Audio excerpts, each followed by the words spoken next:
Power Partners, and welcome to our informational playground. This is Starstyle, Be the Star You Are. We're coming to the airwaves under the auspices of Be the Star You Are charity and broadcasting on the Voice America Network, the Empowerment Channel. I am your host, Cynthia Brian. Today's show, we're going to be talking about how to buy a car, bare root, like planting bare root flowers, but mostly roses, and how to harden off our homes to protect them from wildfires, because we know that's been happening in California and elsewhere, so we want to be safe. The miracle moment for today is brought to you from Be the Star You Are charity. And Be the Star You Are website is bethestaryouare.org. This is from Lafsey. Be content with what you have. Rejoice in the things and the way they are. And when you realize there is nothing lacking, the whole world belongs to you. We have to think about that. See, it's all about abundance. We all have it. And if we really have what we need, the whole world belongs to us. Well, it is February, and this is Children's Dental Health Month, as well as being Black History Month.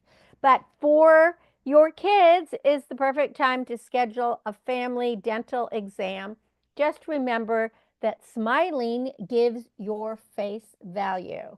And we want to celebrate Black History Month as well. So be paying attention to the activities that are in your area, as well as different ceremonies or different movies or podcasts that might be online.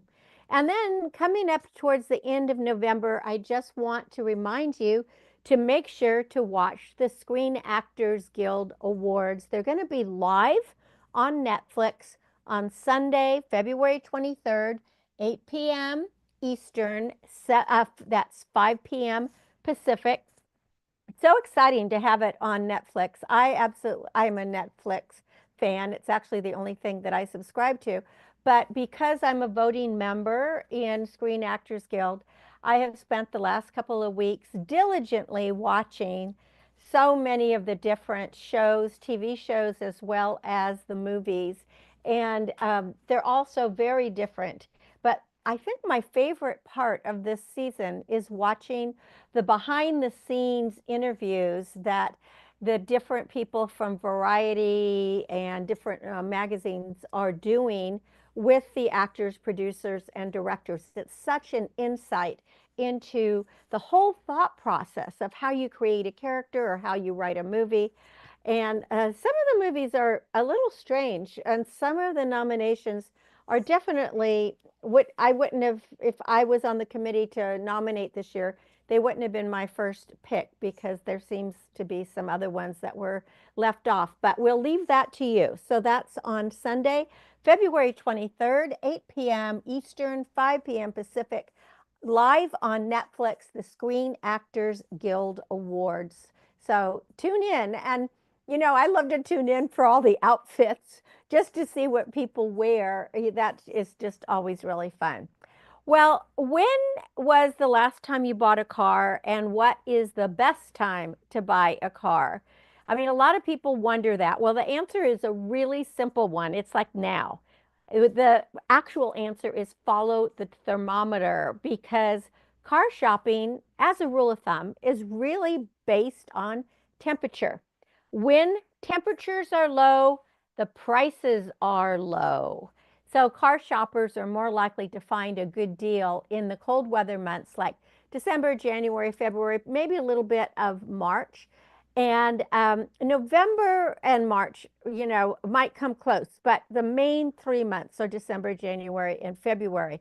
There is a potential exception, and that is if you live in parts of the country that get a lot of snow, you're in the mountains, the cold months are not going to be the best time to find a good deal, because especially if you're looking for an all-wheel drive SUV or a truck, because vehicles viewed as excelling in snow experience a really strong demand when the weather is at its worst. So if you're in snow country and you're looking for an all-vehicle drive car, an SUV or a truck, And you don't want to put on chains, because if you live up in the mountains, you really don't want to have to put chains on and off. Then you should probably be looking more in the summer months. Now, when is the worst time to buy a car? Well, again, we're not talking about snow country now, but that's the warm months. May, June, July, and August are really bad times to buy a car. April is only slightly better. Now, there are some year-round car buying strategies, and this comes from Bottom Line. And that is, if you need a car at a different time than, the winter months, shop late in the month, because in the beginning of the month, the dealers may have a quota they need to fill, and they're not going to give you any deals. But as it gets to the end of the month, they want to meet that quota, and they might be willing to give you a deal. The best day to shop is late on a Sunday or early to mid work week. So late on Sunday or probably Monday, because those are days that people usually don't. Now, you might also want to look over the vehicles that are left over on the dealership lots. Those usually will have a better price tag.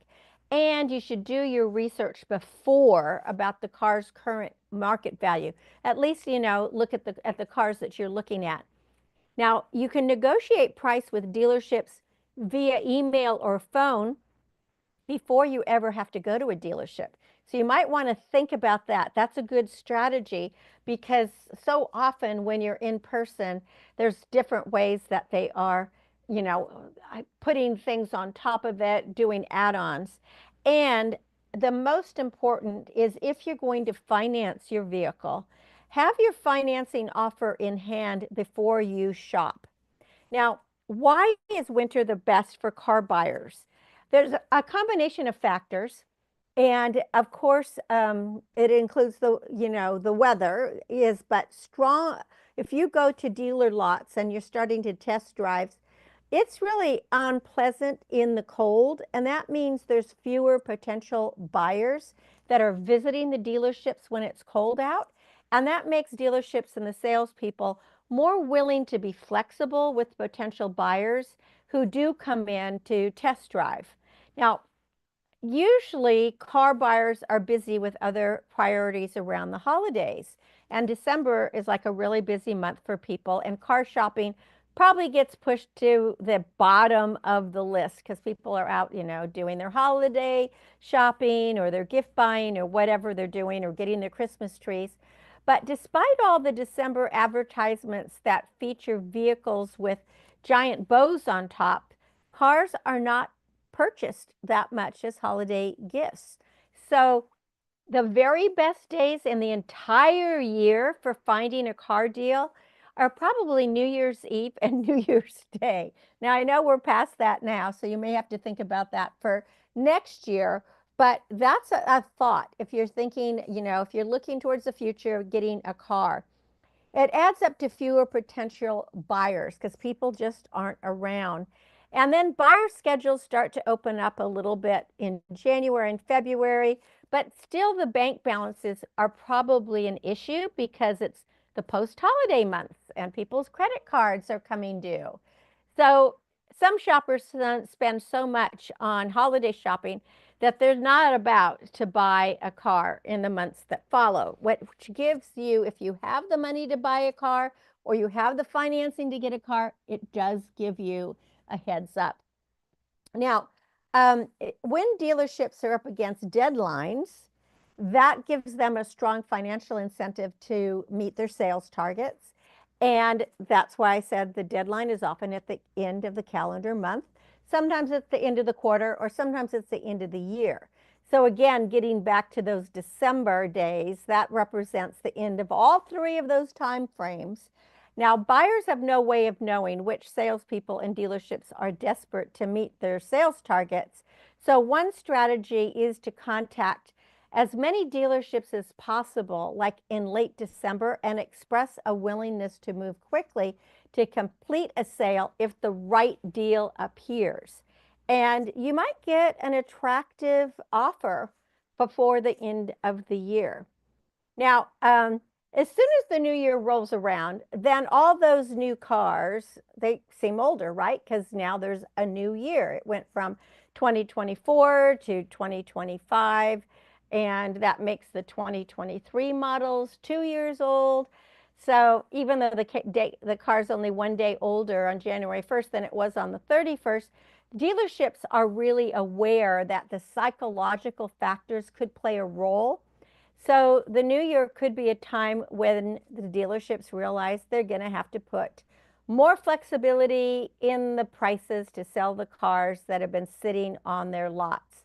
So that new year means older car psychological pricing is more likely to impact relatively recent cars than older ones. A 7-year used car doesn't seem that much older than a 6-year-old one, but a 2-year-old car does seem a lot older than a 1-year-old. And a brand new 2024 model that's now sitting on the lot in 2025 just seems like it's already old, right? Now, what do you do if you can't wait for those months of December, January, or February? A lot of buyers can't put off a car purchase until colder months. Maybe you had a car accident, or your old car broke down, or you have a new job that is not near public transportation. So there are a few times that your car shopping strategies can be improved if you to get a good deal during any season. But again, try to do it at the end of the month. Shop late in the month. Whatever month you are shopping, you're always going to be more likely to get a good deal in the final few days of that month than in the first few days of the month. Again, it's because of those targets that the salespeople have to meet every month. Also, again, going to shop on a late Sunday, like, make sure you know what you're looking for, but go late in the day on Sunday or go on Monday. Auto dealerships attract many more potential buyers on the weekends than they do during the weekend, the work week. So fewer shoppers on a dealership lot, there's more flexibility for them to give you a deal. So if you work Monday to Friday and you need to shop on the weekends, contact the dealerships late on Sunday. And by that point, the dealership knows that another customer with a better offer probably isn't going to appear anytime soon. And then you can get in there on Sunday evening or say that you'll be there first thing in the morning on Monday. Now, keep in mind, there are 12 states in which dealerships are not legally permitted to be open on Sundays. And those include Colorado, Indiana, Illinois, Iowa, Minnesota, Missouri, Maine, Mississippi, Louisiana, New Jersey, Pennsylvania, and Wisconsin. Then there's another good way to save some money, and that is to shop for leftover vehicles that just aren't selling. Sometimes there's a certain model or style and it doesn't sell. And dealerships might be willing to offer a good deal regardless of the time of the year or the month or the day of the week. New cars that sold poorly in 2024 that were really available as discounted leftovers at the beginning of 2025 included the Dodge Hornet crossover, the Chevy Silverado EV pickup, the Jeep Wagoneer full-size SUV, and the Nissan Armada full-size SUV. Buyers just avoided that 2024 Armada because they knew a remodeled 2025 would arrive soon. And there are a few points worth noting for anyone planning to put car buying cyclical trends to use. There's really no amount of smart timing that's going to make today's pricey vehicles truly inexpensive. I mean, you can look at all the cars on the market, but the average new car costs close to 50 grand these days, and the average used car costs more than 25,000. So timing a purchase properly could reasonably be expected to save a car buyer maybe 5%. But that's still a meaningful amount of money. I mean, if you were to buy a $40,000 car, for example, a 5% reduction would give you $2,000 in savings, which you could put to something else. So you just want to remember that savvy shopping is always going to be the way to go. And when a naive shopper shows up at a dealership, it doesn't matter if he or she is there on the most buyer-friendly day of the year, because the salesperson is going to spot the weakness and not give that shopper a good deal. So the key steps to being a savvy shopper, just remember, research the current market value of the vehicle you're interested in before you make any contact with any dealership. Then negotiate a price with dealerships via email or phone before ever setting foot on the lot. And have a financing offer from your bank, your credit union, wherever you get your loans before you visit the dealership to finalize the purchase. And that way you don't have to accept the dealership's loan terms unless they beat the offer you have in hand, which isn't too often. But if you're going to go out and buy a car, I wish you great success. I have never in my entire life owned a new car. I have always bought a used car. And interestingly enough, the great thing about the ones is, a brand new car loses a lot of its value the minute you drive it off the lot. Whereas if you can buy a new, well, I guess it's a used car that has very low mileage that has been taken care of, it really maintains its value. I had my Ford Explorer for almost 20 years, and literally the only thing I had to do with it was change the oil and change the tires, and I'd get my regular checkups, and it was just a great car. The car I'm driving now is 11 years old, and it's great. So, no desire for a new car unless, I want it or something. Anyway, have fun shopping and get the deals. Just remember, shop in the winter. You're listening to Cynthia Brian. This is Starstyle. Be the star you are. We'll be back with Bare and Beautiful. Stay with me.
Well, you're listening to Cynthia Brian. This is Star Style. Be the star you are. And now I have become the goddess gardener. We're going into the garden. Saint Antoine de Saint-Exupéry said or wrote, "It's the time that you spend on your rose that makes your rose so important.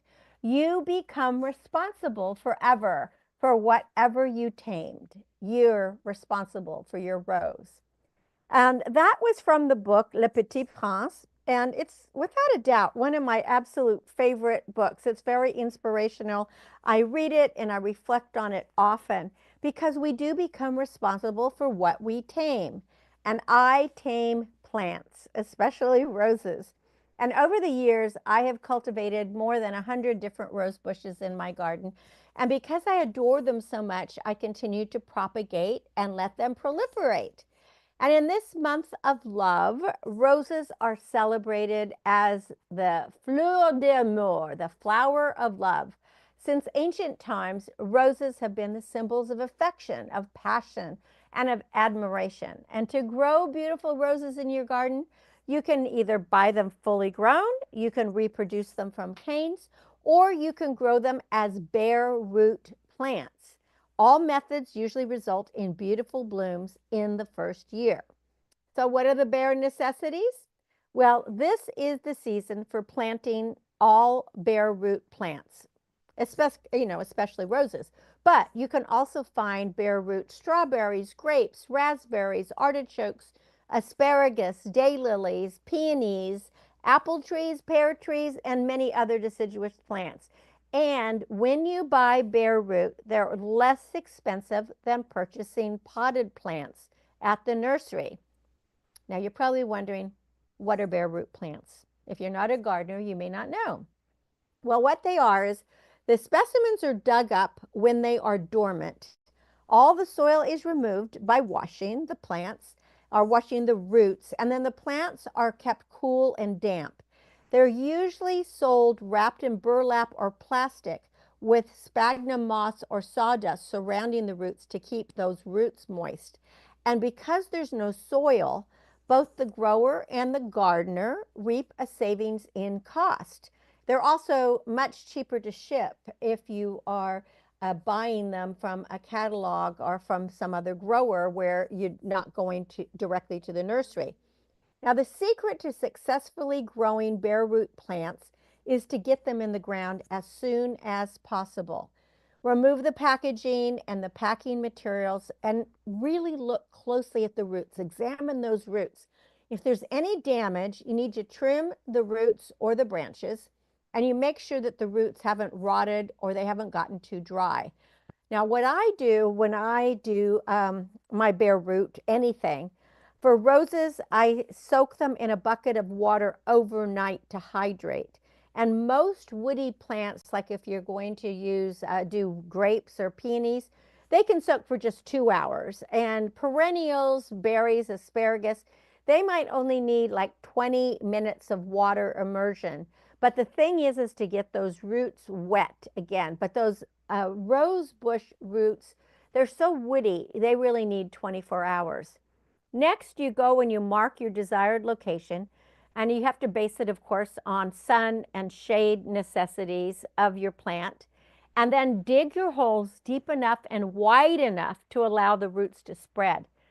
The base of the stems must be at ground level in our milder climate and 3 inches below ground level if it is cold, if it's going to be a snowy area. And then you're going to fill the hole with soil, and you mix it with compost. And then lightly pack it to eliminate any air pockets.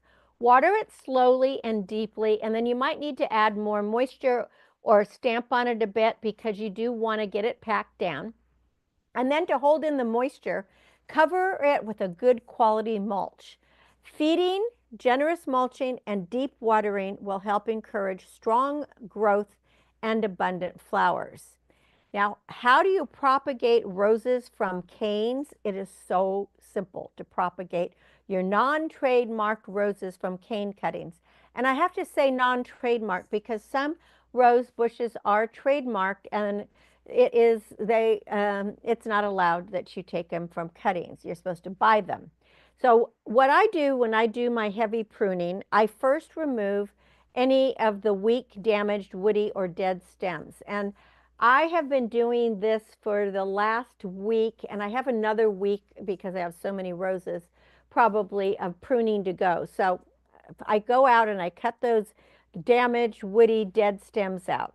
The next thing, if I am going to use some canes, is I look for a healthy cane, cut it at an angle below the bud, and if you have long canes, they can be cut in two. I like to have my canes be about 12 inches long, so if you have a really long stem rose, then you could cut it in two.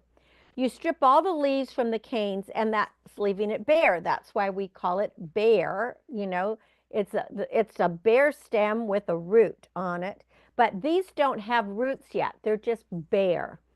Then you dip that newly cut cane in some kind of rooting solution. I use root tone, but any rooting powder will do. Just make sure you follow the directions on the label. And then you can put into a container 2 or 3 canes into new soil. So I usually get my containers ready before I do my cutting. So I usually use a plastic container that has holes in the bottom because the plastic will maintain the moisture longer than a terracotta will. And I'll fill that with soil. Then I'll put the 2 or 3, bare canes in it and place it in a sunny location. I tend to mark what the name of the rose is, or at least the color of the rose. I just, put it on paper and tape it on. And then I put them all together in a location that I know is going to get sun and where I can water them easily. Water is needed because you got to keep that soil moist but not soggy. Now, within a couple of months, the canes will root and then they're going to start to begin to leaf out. When they are leafed out and you can gently like juggle the root and make sure that there is a good root there, you can transplant each rooted cane, and it has to boast a substantial number of leaves in the area if you want it to survive. Dig a hole big enough for the roots and add compost to the soil. Then mulch around the plant and then water deeply and often. Again, we don't want it soggy, just, keep it moist. Now, how long does it take to get beautiful blooms? With both bare root and cane propagated roses and peonies, a few flowers normally emerge in the first season, and they get more beautiful and bountiful in the following couple of years. Now, asparagus needs 2 to 3 years before harvesting spears. With grapes and pears and apples, you can expect fruit within 3 to 5 years. And strawberries grown from a runner or a cane, they'll produce fruit usually within 60 days. And as with other plants, they'll be more prolific in the next year. So you'll get stuff the first year, but with the strawberries and the roses, but they'll be better as the years go on. And the best way to keep your new plants healthy is to pay attention to their needs. And that means to feed them with a well-balanced fertilizer. Don't put too much nitrogen. Excessive nitrogen is detrimental, as it can make plants more susceptible to diseases and pests. And when watering, avoid getting the leaves wet. You want to water earlier in the day to allow the leaves to dry out quickly. In case they are too wet when you are watering, then they'll at least dry. Now, roses are not just for the landscape, but they're spectacular as a focal point in containers as well. You could add tree roses or even compact miniature roses. They'll both add a lot of color, fragrance, and appeal, and architectural interest to any patio, porch, or balcony. You just put them in a really pretty container. The key is to choose the right type of rose for the area.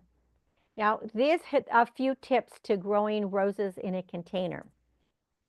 You want to choose a container that is 18 to 20 inches in diameter and depth because that's going to support the growth, even if it's a miniature rose. Pair companion plants with smaller blooms and cascading tendencies to complement your rose without upstaging the rose. I love things cascading over a planter, and I mean there are so many things. I think pink knotweed is one of the prettiest if you're having pink or white flowers. If you want to feed with a well-balanced liquid or granular fertilizer, your roses will thank you. Again, we keep watering deeply and consistently, and you always top dress with mulch and compost to offer nutrients and minerals. And that way you will maintain moisture and you'll also protect the roots. And then as the roses fade, you want to deadhead them, and that will cause the plant to produce more blooms. If you let them go to the berries, which are called rose hips, it is actually telling the plant that the rose is done blooming and you won't get more blooms. So unless you want just to have, a bush full of rose hips, the birds love them. That's a treat for the birds, or you're making tea, then you need to deadhead them.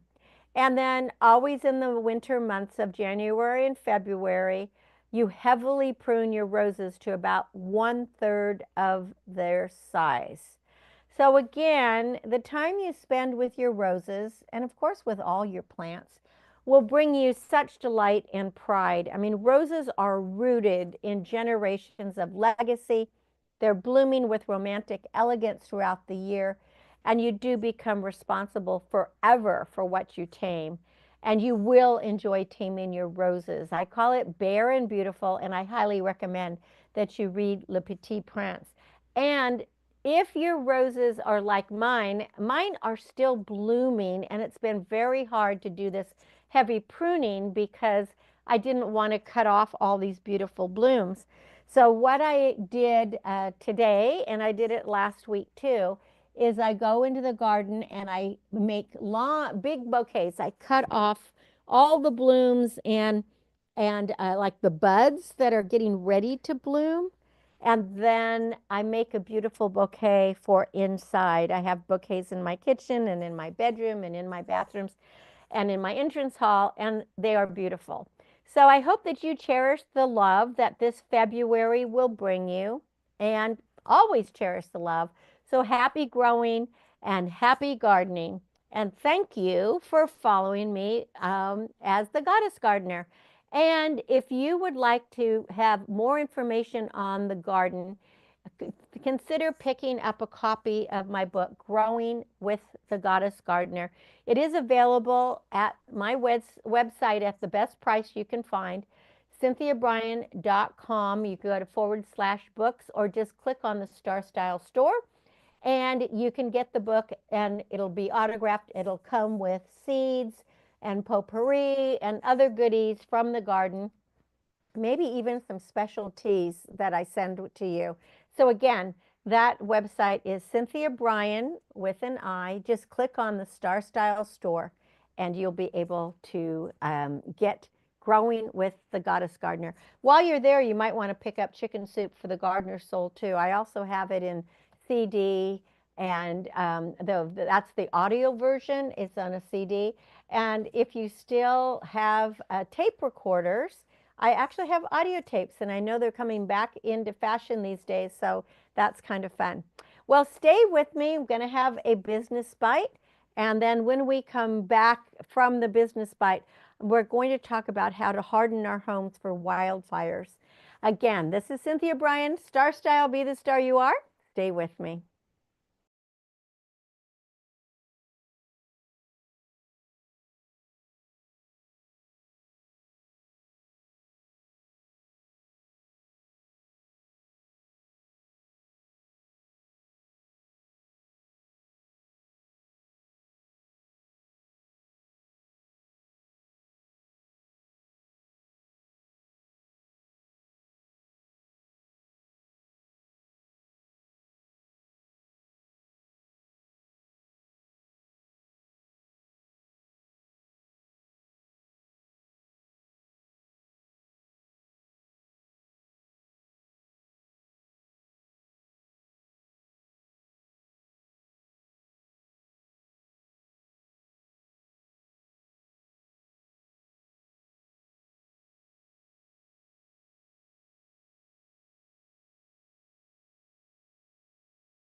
Are your presentations strong? By entertaining a few proactive techniques, your meetings can become a valuable tool for increasing business. Hone your skills before opening your mouth. This includes not only having the most up-to-the-minute information, but delivering the information in a relaxed, confident manner. To practice, you could use your phone, or if you have a tape recorder, if possible, you should probably videotape your performance and have someone with a critical eye comment. You might want to use a coach or an acting professional to help you with diction. Be enthusiastic and energetic. Love what you do and believe in what you're talking about, and be prepared to be flexible and adapt your message for different clients. Welcome questions and establish a dialogue. You want everyone to know that this was time well spent, not wasted. Remember, you're the star of your own performance. Turn your passions into profits. I'm Cynthia Brian with another business bite from Starstyle. For more information, visit cynthiabrian.com. That's Cynthia Brian, Brian with an I.com.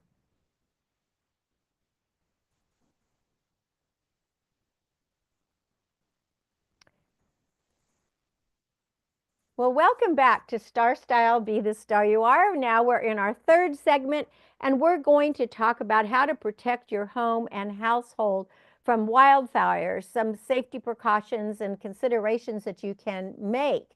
A wildfire, also known as a wildland fire or a rural fire, is an uncontrolled fire that spreads to large areas of land. They're unplanned, unwanted, and they are characterized by large scale, the speed of how they travel, and their ability to jump across roads and freeways and streams, even across rivers. And in the United States, as many as 60,000 to 80,000 wildfires may occur in a single year in different states. And although wildfires can be disturbing and frightening, they're also part of the natural ecology of forests. Wildfires fertilize the ground, they clear the way for new plants, and they are even responsible for the germination of certain types of trees, like what we have here in California, the giant sequoia. Now, as many as 84% of wildfires in the US happen as a result of human activities. And then others are the result of natural events like lightning strikes. And wildfires, as we know, take human life, they destroy property, and they can be a detriment to the environment. And while you cannot prevent all wildfires from occurring, you can take steps to protect your home and your household in the event that a wildfire should occur. So taking the following steps might prevent your property from burning. It could save your life. The members of your household may also save your possessions and even your neighbors. So taking preventative measures are especially important if you live in an area that is prone to wildfires. Now, woodland areas and grasslands, especially in naturally dry, hot, or windy areas, can become the scene of terrible, terrible wildfires. Now, the causes, as I said, there's many different causes. In a single season, some wildfires are lit by humans, either intentionally or unintentionally. And the rest could be from lightning strikes. Some of them are from like your electrical company's lines going down, or a tree hitting an electrical line. And the conditions got to be right for a wildfire. And for that reason, most wildfires occur only at certain times of the year when the weather is hot and dry, and in some regions more than in others. And people who live in these wildfire-prone areas often know they have to be more vigilant in the summer and in the fall than in the winter. But as we saw with the LA fires, it was January and it was hot and dry, and there were the terrible wildfires. Now, in order to burn, wildfires need fuel, and fuel types can affect the behavior of the fire. Some fires crawl along the grass and the ground, and others race through the canopies of the trees. So fires that crawl along the ground are usually fueled by low-lying vegetation, maybe leaves or twigs or grasses or some other type of debris. And some types of fires can even burn under the ground, and they're fueled by peat and roots. And these subterranean fires can burn for months at a time. And there's other types of fires that burn in the crowns of trees, and those are called canopy or aerial fires.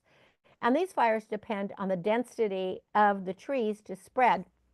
It's called fire laddering. It goes from one tree to another. Now, all fires need a source of ignition and sufficient heat and dryness in order to burn. And in humid areas and in areas that experience frequent rain, fires don't spread so quickly. And this is why many places have wildfire seasons, because there's presence of moisture at certain times and that keeps it from burning. And then in the dry seasons, that's when the most wildfires will occur. Now, the more there's moisture in the environment where the fuel is located, the higher the temperature must be in order for the fire to ignite and spread. And dense forests are less likely to ignite because there's so much shade and protection from the sun, and it's preventing the moisture in the forest from evaporating. We never think about that. But if a forest experiences a period of unusual drought, then it could likely ignite. Drought makes plants in every area dry and makes them a source of fuel. Now, humans being responsible for the major wildfires, and the majority of them in the US, sometimes they're started, um, unfortunately, intentionally. And there are some ways that people start fires. There's illegal or irresponsible campfire burning. It could be a vehicle crash. It could be fireworks, cigarette butts, electrical failure, or you know how the fire was started at where I live in the hills was from kids vaping. So everything that is hot can start a fire. And some of them have very unexpected origins. And there's a lot of news stories, that might have those, like, when you're doing some yard work and a spark from the lawnmower starts the grass on fire, or automobile breaks down. All of those can also start a fire. And of course, some wildfires start naturally, and they're just part of the ecosystem. There are two types of lightning. There's cold and hot lightning, and the most common type of lightning is lightning that flickers briefly and is gone, and then it forms these leaders and these quick strokes, and that is known as cold lightning because it doesn't generate as much heat. But hot lightning has this continuous current, and that produces a long, hot, bright flash of light and a lot of heat. And that is the lightning that causes the wildfires. And of course, if there's a volcanic activity, that can also cause a wildfire. Now, to take shelter from a wildfire, most of the time people get evacuated before a wildfire enters the community. But sometimes that's not possible.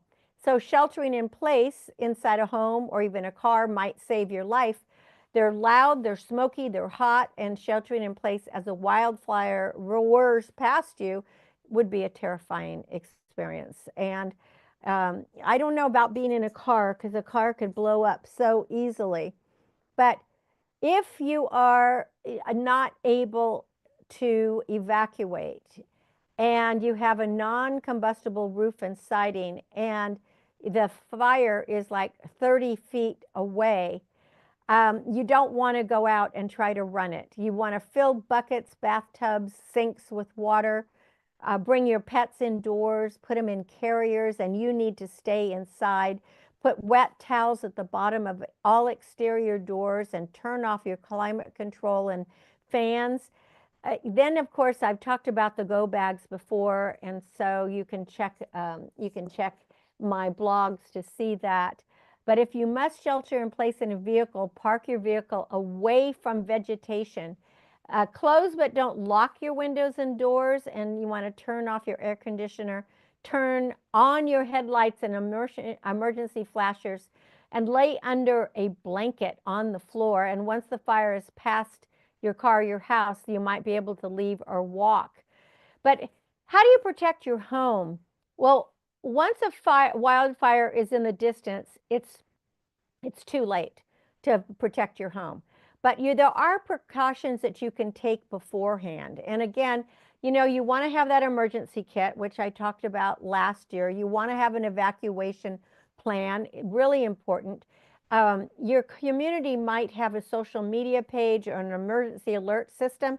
Sign up for all of these. I have those on my phones, and I get emergency, postings even when it's not so close, but it gives you an idea. But around your home, the best thing you can do is to create a defensible space. And that means to clear the area around your home of flammable vegetation. Dead and dying bush or even firewood should be kept between 30 and 100 feet away from your home, depending on where you live. And trees need to be at least 10 feet apart, and they should be pruned up to 15 feet and nothing close to a chimney, at least 6 to 10 feet away. If you landscape your property with some native plants and keep them well watered, your irrigation system might help you in here. And then if you have lawn, keep it green, because if you don't, that could just be, a fire danger. You want to remove all the debris from your roof and your gutters, prune away overhanging branches, and if you have pine needles, get rid of them. That dispensable space is going to require you to be a diligent property owner. Now, don't remove all the landscaping from your defensible space. Some people are tempted to remove everything, but that isn't necessary, and in fact, it is detrimental. Well-tended landscaping can serve as a buffer during a wildfire and might even stop flying embers from reaching your home. So again, healthy, watered landscaping can be resistant to embers because it contains moistures that help prevent. When the fire, when the fire happened at our place or in our property, it had been really dry and the power was off for 5 days. And I just felt something was about to happen. So I was watering everything deeply. So I felt pretty confident. Everything survived. But that's something too. Now, many homes are not built to be fire safe. So there are a lot of homes are made with flammable materials and flammable roofs. So you want to install some screening on your vents, that little small screen, and you could ask your fire department. Smart arresters on chimneys. You should have tempered glass and at least double pane glass on your windows, and cover the undersides of your deck with fire resistant material. And proof your roofs. If you have slate or clay or metal, those are the most fireproof roofing materials available. Metal is lighter, and you can retrofit that, probably less expensively. If you don't want to re-roof your home, asphalt shingles is one of the most common roofing materials, and it's naturally fire resistant, though not fireproof. And again, just secure your perimeter. And finally, just say is never leave a fire unattended without extinguishing it. You want to prevent wildfires. If you see something happening, say something. And when outdoors, be vigilant and aware of the natural surroundings. And be thoughtful about your actions, because you don't want to cause a fire. And if you're a smoker, smoking is dangerous in wooded and dry areas. And there are so many reports of cigarettes causing fires. Don't ever throw it out of a moving vehicle. And don't burn your yard waste. And again, fireworks, they're illegal in many, many states. And fireworks do cause fires. So be careful. So again, water your landscape, prune away dead branches, maintain the height of your grass to like 2 inches, and follow those hardening suggestions. Well, that is our show for today. You've been listening to Cynthia Brian, and this is Starstyle. Be the star you are. I'm always happy that you are here with us, because you can change your life and you can make your life better, hopefully by getting some great information from our program. For more information about Starstyle Productions, to purchase any of my books, or just to find out what's happening at Starstyle and with Cynthia Brian, visit cynthiabrian.com. To get involved with the charity that brings you this show and Express Yourself Teen Radio, visit bethestaryouare.org. My aim is always to encourage, inspire, inform, amuse, and motivate. See beyond your physical being. Know you already are the star you dreamed of becoming. Cherish the past, dream of the future, but celebrate today. And until we play in the playground of Starstyle next week, remember that love always wins, kindness always prevails, and it's smiles that'll keep us happy. So brush those pearly whites. It is Children's Dental Month. So thank you for joining me. I'm Cynthia Brian for Starstyle, thanking you and encouraging you. Be your unapologetically authentic self. Just be the star you are.